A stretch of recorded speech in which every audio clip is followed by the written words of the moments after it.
E aí, tudo bem? Se você ainda não me conhece, prazer, eu sou Yasmin Priscila, engenheira civil e empreendedora digital. E no vídeo de hoje a gente vai falar sobre como se tornar um líder baseado nos princípios do livro O Monge e o Executivo. Você vai aprender hoje que você gerencia coisas e lidera pessoas. Vamos pro vídeo? Seja muito bem-vinda ao novo quadro deste canal. Eu sempre amei livro, o meu primeiro canal no YouTube foi um canal literário e eu resolvi criar esse quadro aqui, a Quinta Literária, para trazer os ensinamentos de vários livros de desenvolvimento pessoal que eu leio. Essa ideia surgiu no ano passado. Eu ia fazer uma live sobre este livro aqui para a minha faculdade, tava uma verdadeira palestra, gente, tava muito bom o roteiro. Só que chegou no dia, deu tudo errado, gente. A gente tinha feito o teste, mas no dia não pegou nem por reza o aplicativo que eu ia dar a palestra. E acabou que não teve como, já era quase Natal, não tínhamos como remarcar pro ano passado. E aí eu falei, vou levar esse roteiro pro canal, fui desenvolvendo a ideia e cheguei neste quadro que vai ser a Quinta Literária. Então toda quinta você vai ter por aqui ensinamentos, insights de livros muito incríveis que a gente tem que conhecer. O primeiro livro que eu tô trazendo, então, é esse aqui, O Monge e o Executivo, uma história sobre a essência da liderança, do James Hunter. Eu nunca sei falar os nomes dos autores. É um dos primeiros livros de desenvolvimento pessoal que eu li, gente. Eu tenho ele desde 2012. É um livro excelente. Assim, mesmo que você assistir esse vídeo e achar que já absorveu o conteúdo, leia, porque vale muito a pena. Vai ser realmente uma aula, tá? Uma palestra, o vídeo vai ficar longo, mas assiste até o final porque realmente tem conteúdo bom. Eu vou te dar primeiro um contexto geral da história do livro e depois a gente vai para os insights e eu vou te falar tudo de como se tornar um líder.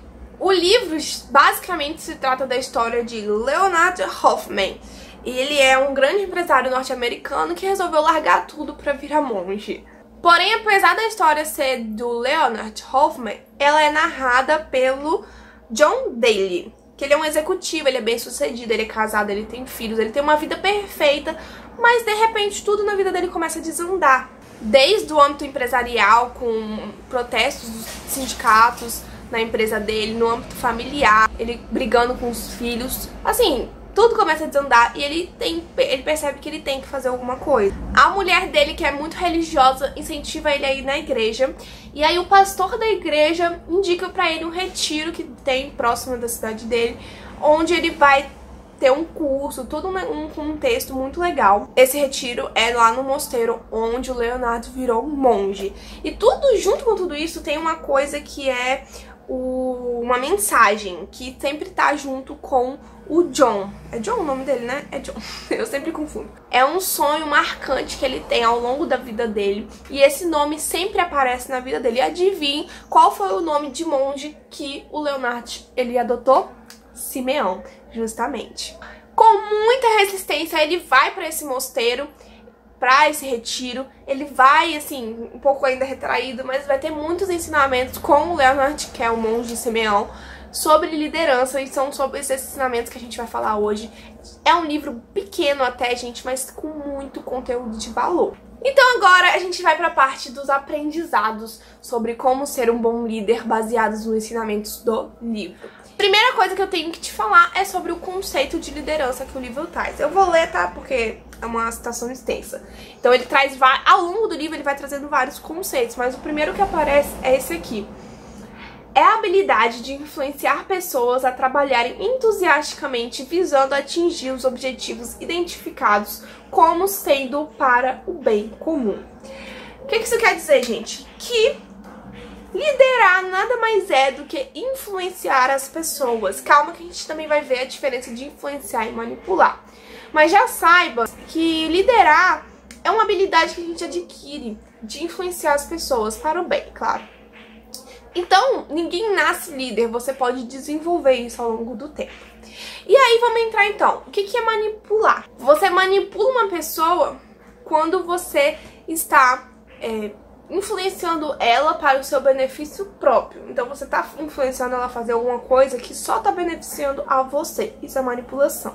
Já influenciar a pessoa como um líder é buscar o benefício mútuo para você, para ele, para a empresa, para todos. Essa é a diferença entre manipular e você liderar com influência.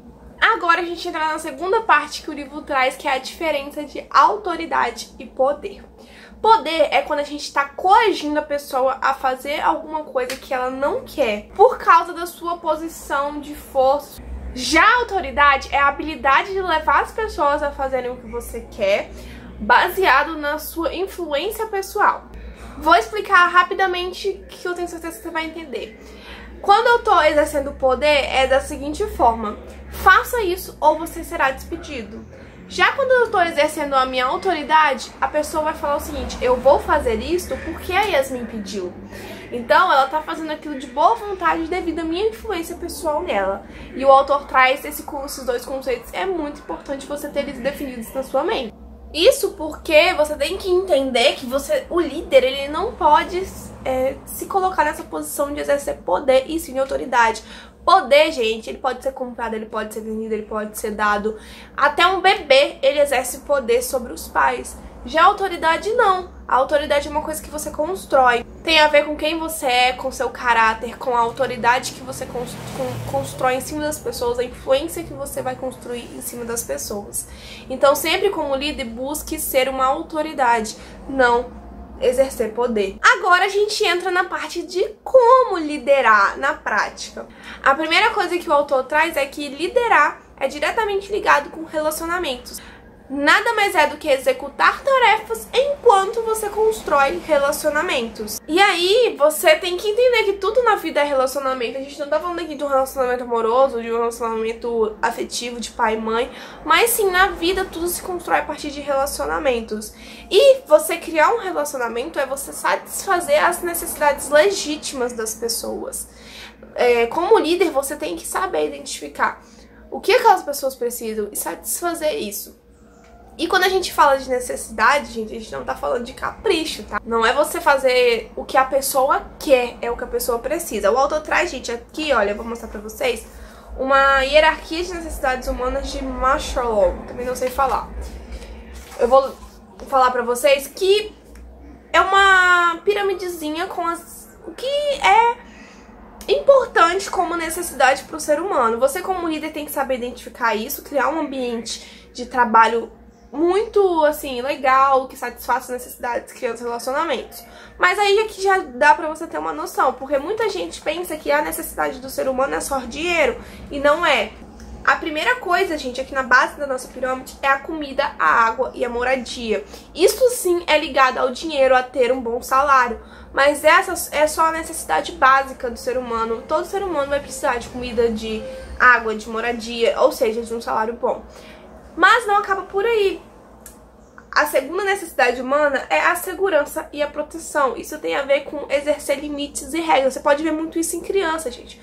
Uma criança pode não parecer que ela não quer ser mandada, ela fica brava e tudo mais, pode. Mas isso no inconsciente dela, ela precisa de regras, ela precisa de limites para seguir. Então a segurança e a proteção é um dos fatores que são necessários para o ser humano. A terceira coisa, gente, é o pertencimento e o amor. Isso tem a ver com valorização, com reconhecimento, é você realmente mostrar respeito, mostrar que reconhece o trabalho dos seus colaboradores. A quarta coisa, a autoestima, e a quinta é a autorrealização. É você permitir que a pessoa possa se tornar o melhor que ela tem para oferecer ao mundo, sabe? E você, como líder, tem que incentivar e dar condições da pessoa conseguir isso.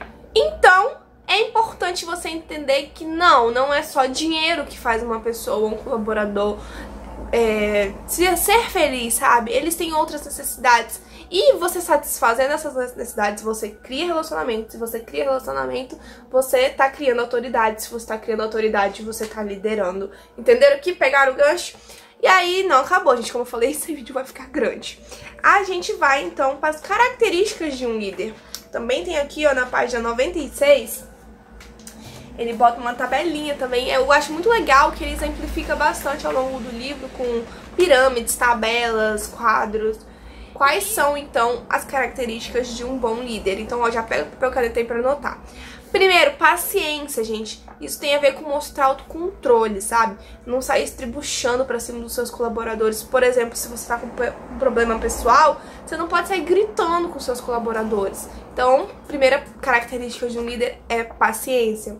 Segunda, bondade. Então, você tem que dar atenção, você tem que apreciar, você tem que incentivar o seu colaborador. Terceiro, a humildade. Humildade não é só, não vou esbanjar meu dinheiro. Gente, tem nada a ver com isso. Tem a ver com ser autêntico e não ser arrogante. Um líder, ele não é arrogante. Quarta coisa, o respeito, que isso é essencial, né, gente? A partir do momento que você tem respeito, você já tá conquistando aí meio caminho com as pessoas. Quinto, abnegação. Isso, gente, é um conceito que eu conheço desde nova. Aqui, ó, nesse livro aqui, Divergente, foi o meu livro favorito da adolescência. E eu amei demais ele. Lá tem 5 facções, é uma distopia, né? Aí no futuro deu ruim na Terra, eles estão em Chicago, tem 5 facções e uma delas é a abnegação, onde as pessoas, elas doam de si para o outro. Então um líder, ele tem que ter abnegação. Isso tem a ver com o quê? Satisfazer a necessidade do outro primeiro. E é o que a gente falou anteriormente da hierarquia de necessidades do ser humano. O líder, ele tem que ser uma pessoa que desiste do ressentimento quando magoado. Assim, não só o líder, qualquer pessoa. É ruim você guardar aquele sentimento de ressentimento dentro de você. Mas o líder, ele não pode ter esse tipo de sentimento. Ele tem que deixar ir e perdoar. Sétima coisa é a honestidade. A gente vai falar no final sobre o que o líder não deve fazer. E uma delas, por exemplo, é você elogiar uma coisa que você não quer elogiar. Você está sendo falso. Isso não pode acontecer, um líder, ele tem que ser honesto. E aí tem diferença entre você ser honesto e você ser ignorante, entendeu? No final a gente vai falar mais sobre isso. Oitava coisa que um líder tem que ter é o compromisso. Então ele tem que sustentar as suas próprias escolhas e ter o compromisso com elas, com a empresa, com o colaborador, com seja lá quem você estiver liderando. E por último, gente, resultados, serviço e sacrifício. É você pôr de lado as suas necessidades pessoais para o bem comum.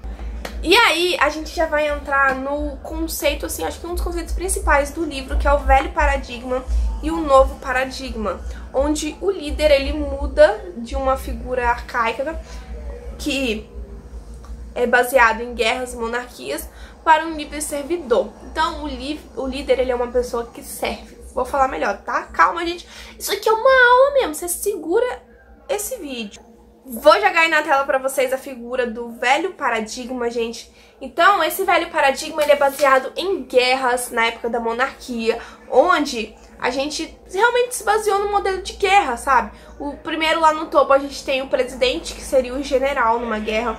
Depois a gente vem com o vice-presidente, que seriam os coronéis, os gerentes intermediários, que seriam os capitães e os tenentes, os supervisores, que seriam os sargentos, os empregados e associados, que seriam os soldados e as tropas, e o cliente está lá na base da nossa pirâmide como inimigo, gente. Aí que mora o problema desse velho paradigma. A gente se afastava do cliente e via ele como realmente um inimigo. E isso não pode acontecer mais. Por isso que no novo paradigma a pirâmide inverteu. Eu tô jogando aí na tela de novo para vocês. Descobriu-se, então, que o papel do líder é servir. Então, o presidente, ele não tá mais no topo da nossa pirâmide. A gente mudou o foco da organização. Então, o presidente, ele tá lá embaixo.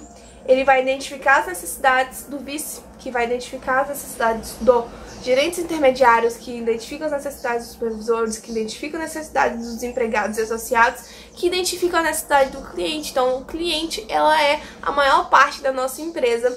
E é essa escadinha, sabe? Onde um serve o outro até chegar no cliente. A gente conseguir, assim, um ambiente saudável e uma liderança adequada, uma liderança de verdade, sabe? Com autoridade, não poder. Então, resumidamente, ser líder é servir. Servir é identificar as necessidades do próximo e conseguir satisfazê-las, é claro. Gente, lembrando, de novo, necessidade não é capricho, não é vontade, é o que a pessoa realmente precisa. Isso envolve muito a lei da colheita, que o autor também cita no livro, que é basicamente, você faz por mim o que eu faço por você. Você vai se arriscar por mim, eu vou me arriscar por você. E o líder, ele é assim, entendeu? Ele vai se arriscar pra pessoa e a pessoa vai se arriscar por ela de volta. E aí eu te pergunto agora, qual foi o maior líder de todos os tempos? Eu quero que você pare, vou até esperar aqui 2 segundos. Comenta aí embaixo, quem você acha que foi o maior líder de todos os tempos? Se tiver que dar uma pausa, dá uma pausa aí agora pra você comentar. O maior líder de todos os tempos, gente, foi Jesus Cristo. E calma, que eu não tô falando de religião aqui. Você pode ser ateu, você pode ser agnóstico, católico, evangélico, budista, o que for. Não estamos falando de religião, estamos falando de liderança. Se você parar pra pensar, Jesus Cristo, gente, ele influencia o mundo inteiro. Até hoje, mais de 1/3 do mundo é cristão, gente. 2 dos maiores feriados e dias santos são eventos da vida de Jesus, Páscoa e Natal. Nosso calendário começou, gente, baseado no nascimento de Jesus, vocês estão entendendo? Agora chegamos então à última parte desse vídeo, que é o que um líder não deve fazer. Falamos bastante sobre o que deve, agora vamos chegar então no que não deve. Um líder, gente, como eu falei, ele não deve fazer elogios falsos, genéricos, aquelas coisas assim, falar por falar. Quando você for elogiar alguém, elogie de forma sincera e específica, porque senão pode até gerar um efeito contrário. Segunda coisa, um líder sempre deve elogiar em público, mas criticar em particular. Quando você critica alguém em público, você envergonha a pessoa e deixa os outros colaboradores esperando que isso aconteça com eles também. Então, evite criticar em público. Sempre tem como você fazer uma crítica em particular sem humilhar a pessoa. Terceira coisa, não saber ouvir. Um líder, ele tem que ser um ouvinte exemplar, gente. Você tem que falar menos e ouvir mais, com certeza. Agora sim, umas outras coisas rapidinhas. Aprender a lidar com a pessoa que você não gosta, que é contra você. Uma opinião contra sempre traz algum aprendizado. O livro, ele conta aqui uma situação para poder exemplificar isso. Por isso que eu recomendo que você leia, mas sempre aprenda a lidar com as pessoas que são contra você. A ouvir a opinião e assim, absorver o que é necessário, claro, não vai ficar ouvindo merda à toa, mas aprenda a lidar com esse tipo de pessoa. E por último, nunca se atrasar. Um líder, ele não pode se atrasar porque você mostra pra pessoa que você não dá valor ao tempo dela. E isso é muito ruim. Aí você tem que valorizar a pessoa desde o momento que você já marcou o encontro, chegar na hora e realmente saber valorizar o outro. Esses foram então alguns ensinamentos do livro Um Monge Executivo, gente. Eu espero muito que você tenha gostado. Comenta aí embaixo qual dessas coisas todas que eu falei sobre como criar um perfil de liderança você gostou mais, que eu vou adorar saber. Se você já leu, tirou algum insight que eu não falei aqui, comenta aí embaixo também pra gente saber. Eu vou deixar aí na descrição o meu Instagram, porque lá também eu mostro o meu dia a dia. Traz um contrato mais próximo da gente, então vai lá me seguir também. E toda quinta-feira a gente se vê aqui com outro livro. O próximo vai ser Quem Pensa Enriquece. Beijo, gente, até a próxima!